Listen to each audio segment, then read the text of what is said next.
Hey guys, it's me again, your traveling Hopia, 𝐒𝐁𝐄. It's been a while since the last time I posted a video related to my life as a caregiver here in Israel. Before I start, for those of you who haven't followed me on my social media accounts or especially this on my YouTube channel, please do subscribe so you guys could always get an update every time I upload new videos. It might be related to my life as a caregiver or all my travel shenanigans here in Israel. So, as most of you have known me or been following me already, you guys already have an idea that I experienced this myself. That's why I am talking this, because I have a first-hand experience. So wag na po nating patagalin and let's start talking about the 5 common causes of why a caregiver resigns. Let's go!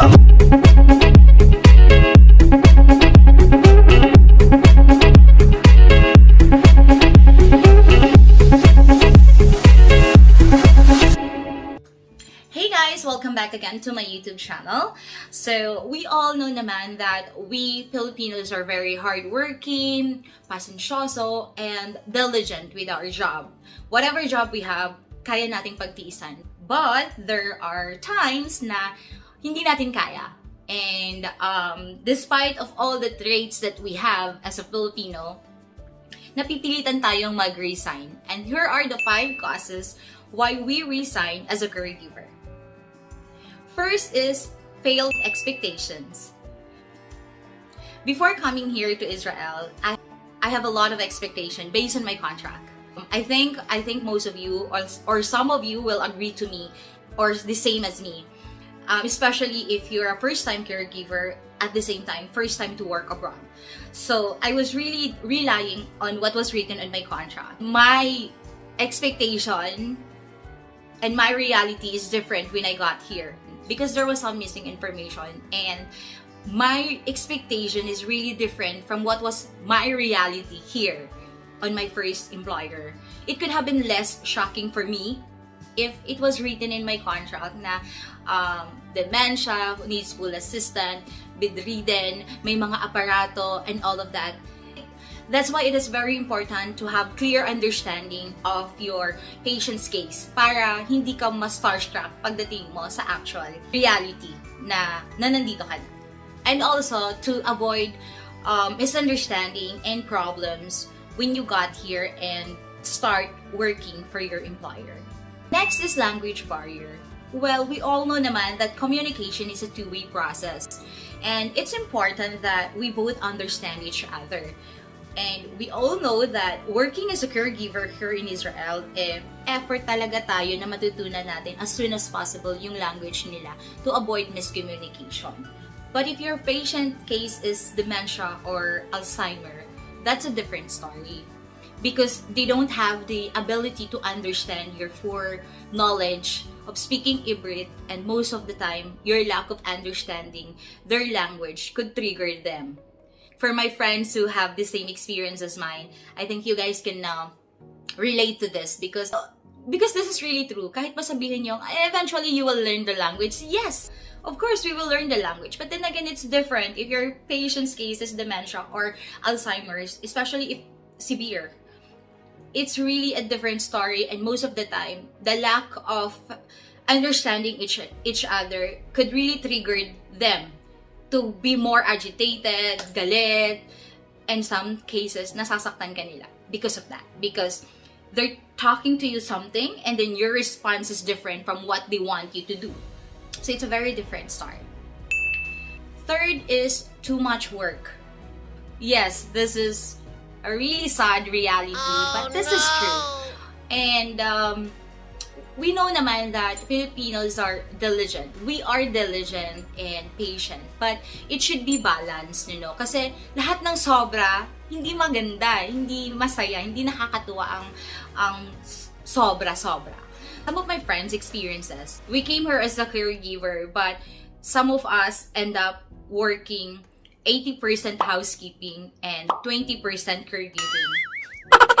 Yeah, that is true, and that is the life of some of us here in Israel. Swerte mo if you haven't done this. Some of my friends stayed because of the salary, At the same time, even if ganun yung na-experience nila dito, mabait yung employer nila. But there are also some who did not stay and decided to resign because of course hindi nila kaya. And may mga added layers of reasons pa why they resign. Next is bad employers. Of course naman, given na yon, kung masama ang ugali ng employers mo, would you stay? Who wants to work for an employer who doesn't treat you right? Kung meron mang ganon, I'm giving you my utmost respect. What are the signs of a bad employers? Unang-una is they don't follow what is written in your contract. Other signs is that they don't provide you proper accommodations and meal. In short, hindi ka pinapakain ng maayos. Ano yon? Everyday may lapipon an egg? Hello! Tapos ang daming work? That's a sign of a bad employers. And another sign is that, of course, ito yung pinaka-trigger ng lahat ng caregivers. They don't give you your proper salary. This is very true because I have a friend, experience niya to. Ang dami nang trabaho aside sa pagiging 100% caregiving, meron pang housekeeping din na 100% on the side. Tapos hindi pa siya pinapakain ng maayos and then hindi pa binibigay yung sahod niya. Would you stay if that's you? Me? Hindi na ako magiging ipokrita. I would not stay. Because I did not came here to be treated like that. I did not leave my family and friends and my life in the Philippines just to experience that here. Of course not. You guys, oo, matiisan tayo. Matyaga tayo. Pero wag naman to that point na naagrabyado na ng sobra. Another sign of a bad employer is that they would always find faults in you. And worse, tatawag pa sila ng pulis dahil pinagbintangan ka lang nagnakaw. I have a friend, ang babaw ng reason para tumawag ng pulis yung employer niya. Pinagbintangan lang siyang nagnakaw ng snatch shells. Para siyang chicken pero yeah, basta Google niyo na lang kung ano yung snatch shells, guys.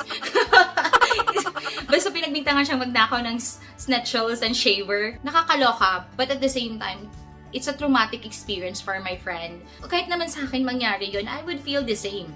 Kasi nag-work ako ng 100% committed on giving them my utmost, utmost sincerity to look after them. And then ganun lang ang gagawin sa akin pag bibintangan akong nagnakaw ng mga, alam mo yun, walang kabuluhang bagay. At ang masaklap nito yung pasyente niya hindi diagnosed ng dementia. Walang diagnosis yung pasyente niya. It's just that need lang ng kasama sa bahay. So, ang hirap.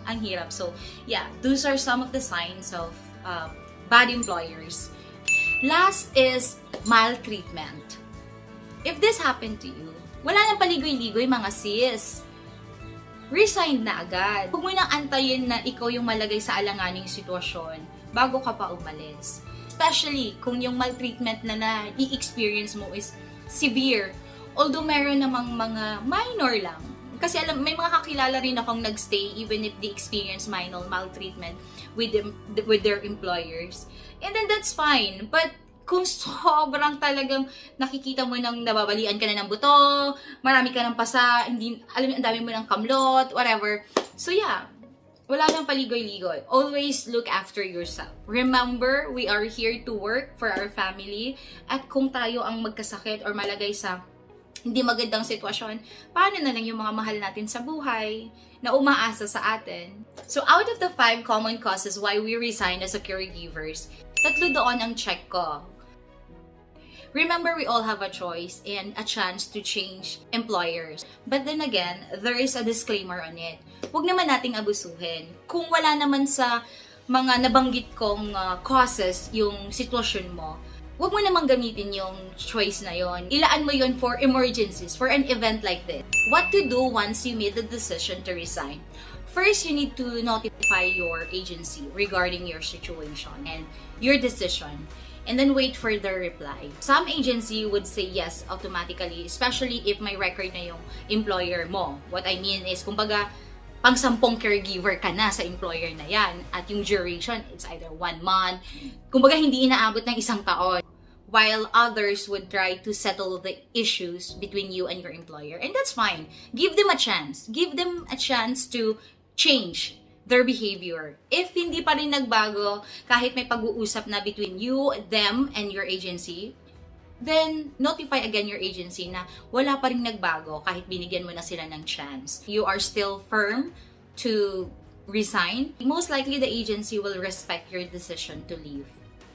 Make sure that you get a yes answer from your agency. Huwag kang aalis basta-basta. You have to get your agency's yes answer.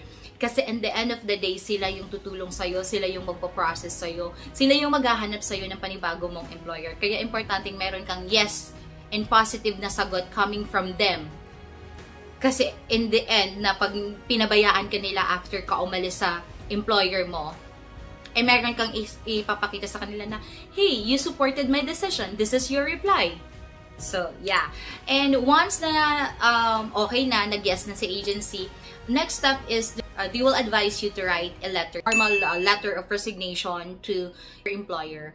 In making this one, make sure to specify the last date of your work with your employer. You can either write the letter on paper or send it through WhatsApp. Kasi yun yung uso dito sa kanila, WhatsApp. Or you can also send it by text. Especially if your employer is not around to receive your letter personally. E paano kung ayaw tanggapin ni employer yung sulat na ginawa mo? Regardless if they accept it or not, wala na silang magagawa as long as nag-okay na yung agency mo and they supported your decision to leave. Here's a sample of notice letter from 𝐒𝐂𝐑𝐈𝐁𝐄.